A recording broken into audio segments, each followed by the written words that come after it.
Olá, bom dia. São 11 horas e 34 minutos e estamos ao vivo dos estúdios da B3 em São Paulo. Este é o programa Dinheiro na Semana, o seu ponto de partida semanal na economia. O convidado do programa de hoje é o Fernando Blanco, fundador do Instituto para o Desenvolvimento da Cultura do Crédito, também conhecido por IDCC. O Fernando vai falar para a gente como a educação financeira pode ser benéfica no momento de recuperação da economia, principalmente porque o crédito pode ser um aliado do seu bolso. Ele vai te ajudar a entender como fugir das altas taxas cobradas por aí. Fique ligado para fugir dessas armadilhas. Aproveite agora que o programa está começando para compartilhar o nosso link. E vá até o botão seguindo na nossa página do Facebook para habilitar a ferramenta de alerta para saber de todos os nossos vídeos ao vivo. Agora, vamos para o nosso telão ver quais são as informações quentes que começam a movimentar a economia neste início de fevereiro. Eu começo com o Ibovespa, que na semana passada acumulou uma baixa expressiva de quase 2%. Agora há pouco, o principal índice da B3 estava em queda novamente de 0,59% aos 83.548 pontos. Eu passo para a próxima tela para a gente falar sobre o câmbio. O dólar também seguiu o mesmo movimento do Ibovespa, mas ao contrário, o dólar aumenta nesses casos e agora ele está em alta de novo de 0,52% aos R$ 3,23. E para fechar o giro de informações quentes deste final de manhã, vamos ver o que está em destaque no www.istoedinheiro.com.br. A manchete do site da Dinheiro é o novo presidente do Bradesco, Otávio de Lazari, assume no lugar de Luiz Carlos Trabuco Cappi. A sucessão no Bradesco mantém a tradição de vir um executivo da seguradora.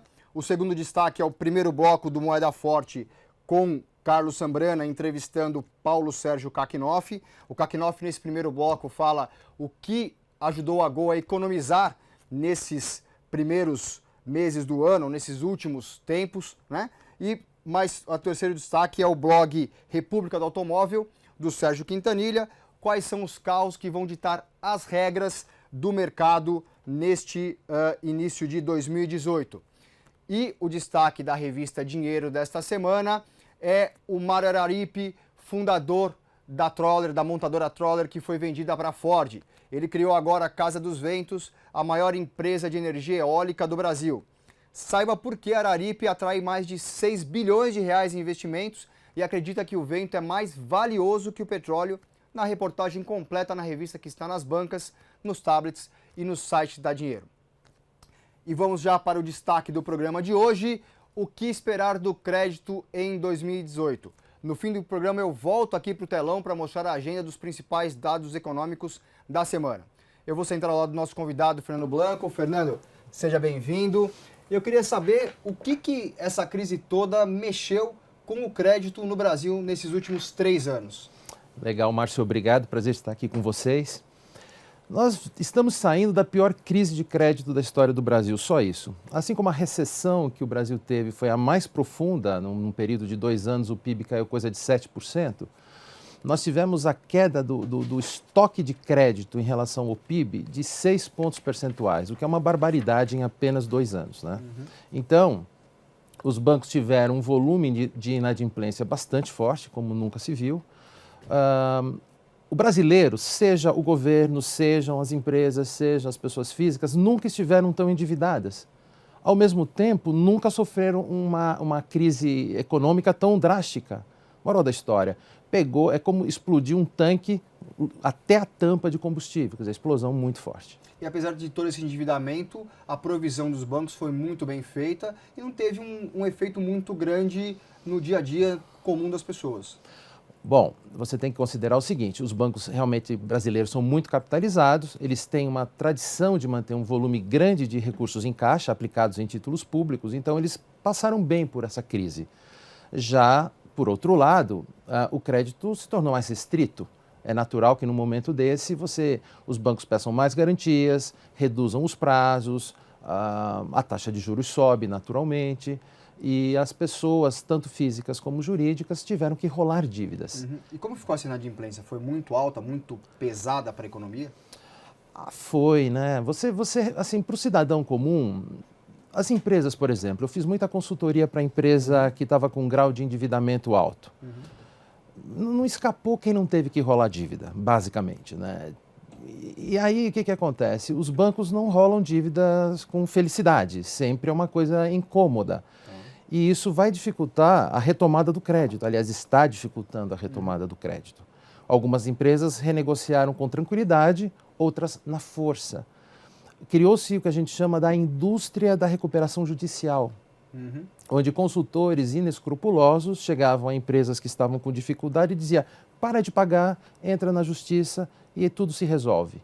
E empresários que embarcaram nessa canoa, ela é definitivamente furada. Isso, obviamente, é péssimo para a economia, né? Péssimo para o relacionamento entre bancos e quem pede o dinheiro emprestado. Sim, é péssimo, porque a economia brasileira cresceu muito nos anos Lula porque o crédito cresceu muito. Assim como a economia mundial cresceu muito nos anos do George Bush, e falava-se muito da globalização, mas tudo isso turbinado por crédito. Quando o crédito retrai, porque os bancos tomaram muito calote e são obrigados, então, a retroceder no crédito, a economia cai. E a retomada dela é muito mais lenta dessa vez do que foi em todas as outras crises. E a perspectiva para esse ano? Entrando no tema do programa, o que você enxerga aí para perspectiva de crédito para esse ano e para os próximos também, que acho que quando a gente fala em crédito, a gente fala sempre com um futuro longo. Então, Márcio, se eu te disser que ninguém sabe, ninguém sabe. E o motivo é o seguinte: nunca se esteve tão endividado e nunca se emprestou tanto. Nunca a sociedade endividada teve tantos problemas por causa da dívida. Então não se sabe se empresários e famílias voltarão a ter o mesmo apetite de crédito. Os bancos emprestaram demais, isso é inegável. Não se sabe, ou talvez eles saibam, a sociedade não sabe, até onde irá o novo apetite, o novo patamar de apetite de risco dos bancos. E então, o que se espera para 2018 é uma queda da taxa de juros, ela está caindo, ainda está num patamar obviamente muito alto, mas com a queda da Selic, é natural que o custo do dinheiro, então, ele caia em cascata. Por outro lado, o que eu tenho dito é que a queda da taxa de juros e do spread será muito aguda, rápida, para os bons clientes, para uns poucos bons clientes que os bancos têm e que enxergam como sólidos e que eles enxergam que se comportaram bem durante a crise. Em compensação, tem um oceano de empresas problemáticas e famílias que tiveram que rolar seu endividamento, que esses vão ter vida difícil. A Selic está em 7%, a reunião é nesta semana, deve cair para 6,75%, meio consenso de mercado. Quer dizer, essa taxa vai chegar só aos bons pagadores primeiro, antes de chegar para esse oceano todo que existe de pessoas aí querendo crédito. Já está havendo, na verdade, uma grande assimetria. Poucos pagarão muito pouco e muitos pagarão muito. Justamente porque uma coisa que você anunciou no programa é o descaso, e a palavra é bem essa, bem forte, é o descaso com que o empresário brasileiro tem com a gestão financeira, em especial com a gestão do crédito. É a última prioridade. Acha que os bancos dão crédito como se não houvesse amanhã. E eles não entendem, não querem entender que o banco faz uma análise muito rigorosa. E na hora de aprovar o crédito, quando vai tudo bem, parece que é simples, mas eles não entendem que a economia dá uma virada, que os números da empresa pioram, e aí eles não querem entender que eles precisam se relacionar com os bancos de uma maneira muito mais profissional do que fazem. Antes de entrar nessa gestão das finanças das empresas ou das pessoas, eu queria que você falasse um pouquinho sobre o spread bancário, que até você comentou um pouquinho antes. Quer dizer, o spread bancário é a diferença entre a taxa que o banco capta e o que ele passa para o tomador. Sim. Por que no Brasil essa taxa é tão alta, essa diferença é tão alta, e quando que ela vai conseguir diminuir? Pois é. Esse é meu tema favorito. É um assunto bastante indigesto, né? O spread bancário no Brasil é o mais alto do mundo. Existem vários fatores. Eu costumo definir da seguinte forma: oferta e procura pelo dinheiro define a taxa de juros. Taxa de juros é o preço, é o nome que se dá para o preço do dinheiro. Assim como aluguel é o nome que se dá para o preço da locação de um metro quadrado. Olha só, Márcio, em relação à demanda por crédito da sociedade, existe pouca oferta. Então, o brasileiro, ele proporcionalmente, ele gasta mais, ele consome mais a prazo do que ele deveria. É só você ver uma pessoa de uma classe mais humilde comprando produtos com cartões de crédito daqueles que cobram taxas caríssimas. Então, eles compram uma televisão em 24 vezes, eles compram um carro em até 60 vezes. Ou seja, o brasileiro ele tem uma carência de bens de consumo durável, comparado com o americano, o europeu, o japonês. Então, ele naturalmente quer aquilo, ele tem todo o direito disso. Só que, como as taxas são tão altas, porque o crédito é restrito, deveria se fazer o quê? Guarda mais, dá metade de entrada, espera ter o dinheiro para comprar à vista. Se fizéssemos isso coletivamente, os bancos brasileiros aconteceria o mesmo fenômeno que tem na Holanda, que eu conheço bem, porque trabalhei 14 anos para bancos holandeses. O spread mais baixo do mundo é na Holanda. Justamente por isso que a população se prepara, mas aqui a gente tem o imediatismo, né? A gente quer o produto na hora, né? Naquele momento, e não importa quanto custe, né? Se couber no bolso, isso vai dar certo, né? Exatamente, nós compramos por impulso, o holandês simplesmente não compra. Então, o europeu em geral, mas principalmente o holandês, ele prefere guardar, então os bancos ficam empossados de liquidez, não têm onde enfiar o dinheiro, eles emprestam a taxas muito baixas. Mas o brasileiro é justamente ao contrário. Prefere comprar 3 vezes sem juros no cartão. Isso é um crime contra as suas finanças pessoais. Porque você comprar uma vez em 3 vezes sem juros está ótimo, mas você vai na loja do lado, você sai de um shopping center que daqui a 3 meses você está quebrado. É isso aí, porque essa cultura já está muito estabelecida. Fran, eu vou dar uma pausa no nosso papo para conversar com o Luiz Arthur Nogueira, que já está aqui nos nossos estúdios. Luiz Arthur, seja bem-vindo. Tudo bem, Márcio? Tudo bem. Qual que é o tema do Descomplicando a Economia de hoje? Olha, Márcio, o tema é o calendário. Carnaval chegando, no meio do ano Copa do Mundo, depois eleições. Significa que o ano acabou? Praticamente, né? Praticamente. Esse é o senso comum, né? Você esqueceu da Páscoa, que vai vir nesse intervalo pra gente comer muito chocolate. Isso, então agora acabou mesmo, né? Eu vou tentar convencer pelo menos os nossos parlamentares de que o ano não acabou e pode ser produtivo. Muito bem, vamos ver. Tá bom? Vamos lá? Então vamos para a tela aqui, Márcio, Descomplicando a Economia da semana, falando sobre o calendário. Olha só, Carnaval, Copa e eleições. A pergunta que eu fiz, é um ano perdido? Espero que a resposta seja não. Primeiro porque no setor privado, convenhamos, o ano começou efetivamente no dia 2 de janeiro. Em Brasília é outro ritmo, os parlamentares voltam hoje, depois de um longo recesso parlamentar, né? O que a gente pode esperar do Congresso nesse ano? Que ele trabalhe. O que significa o trabalho? Que eles aprovem o que é fundamental para que a economia continue crescendo. Principalmente aqueles projetos cujos frutos serão colhidos no próximo governo, independentemente de quem for o presidente eleito nas eleições de outubro. Reforma da Previdência é a prioridade? Na minha análise, sim, deveria ser a prioridade. Está cada vez mais difícil, o governo Temer tem sinalizado muita dificuldade para angariar os 308 votos na Câmara dos Deputados, mas a chance é agora ou nunca. Ou seja, depois do Carnaval, está previsto lá pelo dia 19, dia 20 de fevereiro, que a Câmara vote. O presidente da Câmara, Rodrigo Maia, já sinalizou que se o governo não tiver os votos garantidos, ele não vai colocar o tema em pauta. E aí começa aos poucos a campanha eleitoral, já viu, Previdência fica para o próximo governo. Mas não podemos nos limitar apenas à questão da Previdência. Tem muitos projetos importantes. Por exemplo, simplificação tributária. É uma promessa do governo Michel Temer e um anseio antigo dos empresários.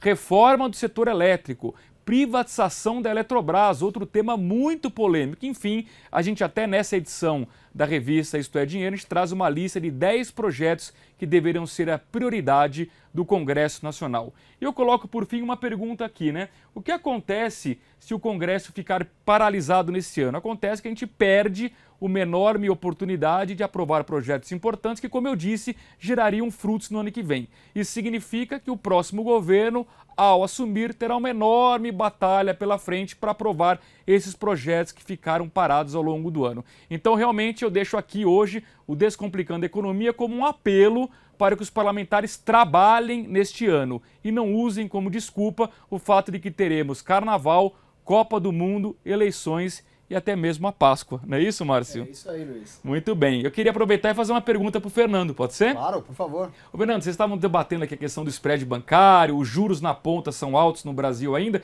e eu ouço muitos bancos alegarem de que eles cobram juros altos porque a inadimplência é alta. Eu fico com aquela dúvida do ovo ou da galinha. A inadimplência é alta porque os juros são altos ou os juros são altos porque a inadimplência é alta? Pois é, o ovo e a galinha estão certos. Naturalmente, a carga, o serviço da dívida, como se fala tecnicamente, né? Os juros são tão elevados no Brasil que qualquer endividamento um pouco acima de um determinado nível, ele vai gerar uma complicação na pessoa física. O salário não dá, não cabe no salário, e no caso da empresa, a geração de caixa não é suficiente. Vocês sempre leem economistas comentando, analistas comentando, sobre o percentual de dívida em relação ao PIB, que no Brasil atualmente está por volta de 47%. O Lula herdou a economia, herdou o país com 27% do crédito em relação ao PIB. Era muito baixo para qualquer padrão. Chegou a 53% em 2015 e caiu para 47%. Muita gente comemorou, o próprio presidente na época comemorava. O Brasil não tem capacidade de sustentar 53% do PIB em crédito, porque a taxa de juros é altíssima. Uma empresa está pagando hoje, em média, no recurso livre, daquele que os bancos emprestam, fora a BNDES, em média 21%. Ou seja, 21% ao ano em relação à dívida tem que sair do caixa. Enquanto que nos Estados Unidos esse número não passa de 5. Então, um americano, um europeu e um japonês podem dever um monte, porque a carga de juros é muito baixa. No Brasil, ele não pode dever muito, porque a carga de juros será muito alta. E como fica a gestão financeira, Fernando? Nessa época de crise, você foi muito consultado para ajudar as empresas justamente a melhorar essa sua gestão financeira, entender um pouco, ter educação financeira. Como é que foi esse trabalho e o que dá para passar de aprendizado para quem está nos assistindo? Márcio, eu não sou a figura mais otimista nesse sentido, porque o empreendedor brasileiro, primeiro, ele é extremamente otimista. Então, quando a empresa dele começa a ficar com caixa, ele sempre dá um jeito de diversificar os recursos. Ele amplia, ele compra um terreno e vai construir, ele tira dinheiro da empresa para fazer outras coisas. Parece que não entende que há uma ciclotimia muito acentuada no Brasil.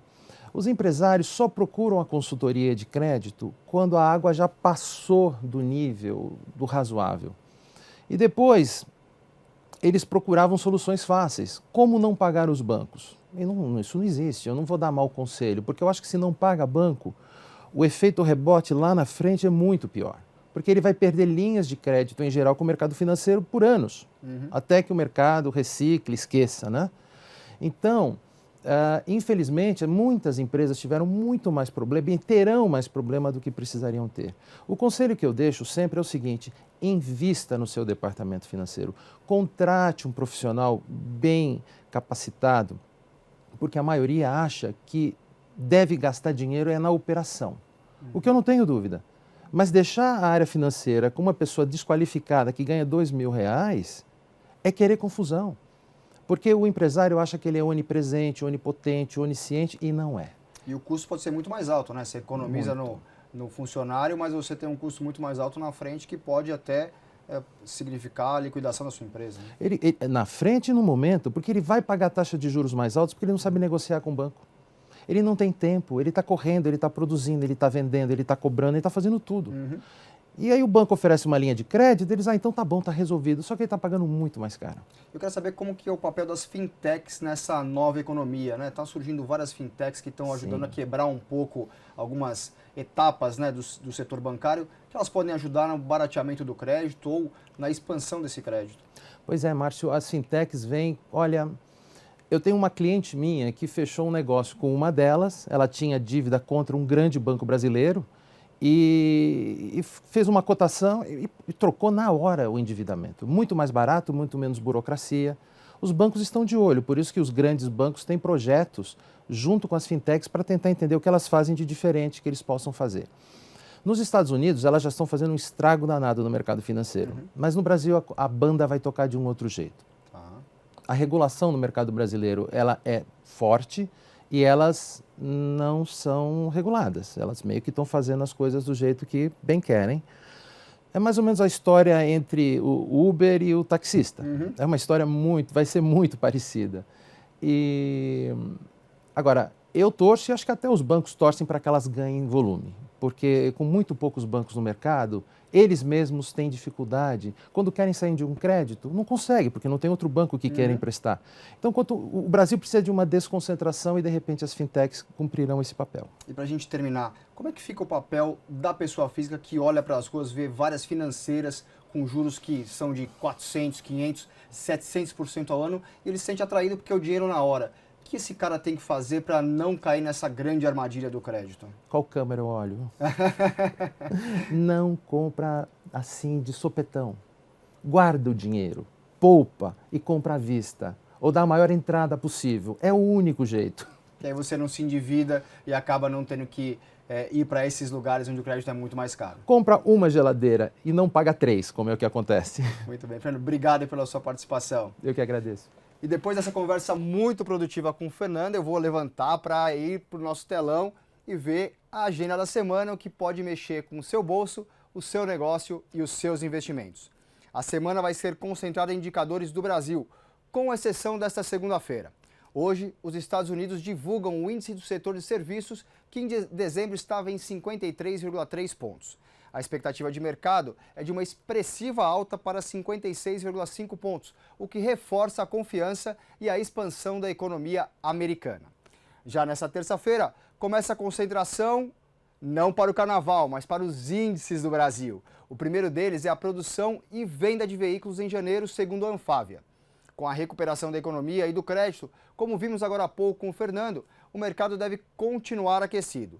No ano passado, a produção aumentou 25,2% na comparação com 2016. Foram produzidos 2,7 milhões de unidades no país. E as vendas cresceram 9,2%, num total de 2,2 milhões de veículos vendidos.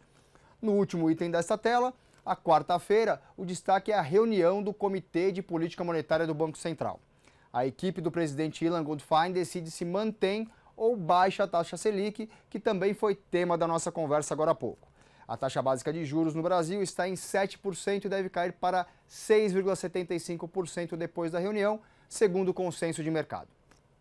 Eu passo para a próxima tela e a quinta-feira, o destaque dessa quinta-feira é a inflação. O índice de preços ao consumidor amplo, o IPCA de janeiro, será divulgado pelo IBGE. O cálculo do mercado é de uma expansão de 0,4% no mês, o que dá uma inflação acumulada em 12 meses de 3%, bem baixinha e bem controlada. E antes que você saia para rasgar a fantasia nesse carnaval, o índice de sexta-feira são as vendas no varejo em dezembro. Não há um consenso de mercado sobre o resultado do mês. Há previsão de queda de 0,4% e de alta de 0,7%. Caso o melhor cenário se confirme, teremos uma expansão de 5,9% nas vendas do varejo em 2017. Chegamos ao fim deste Dinheiro na Semana de 5 de fevereiro de 2018. Muito obrigado pela sua companhia e inscreva-se no nosso canal no YouTube para receber todos os alertas da grade de programação da TV Dinheiro, que exibe novidades diárias para você. Na próxima semana, você fica com um especial sobre as eleições. Acesse o site da Dinheiro, o Facebook e o YouTube para conferir. Boas semanas, bons negócios e bom carnaval. Tchau!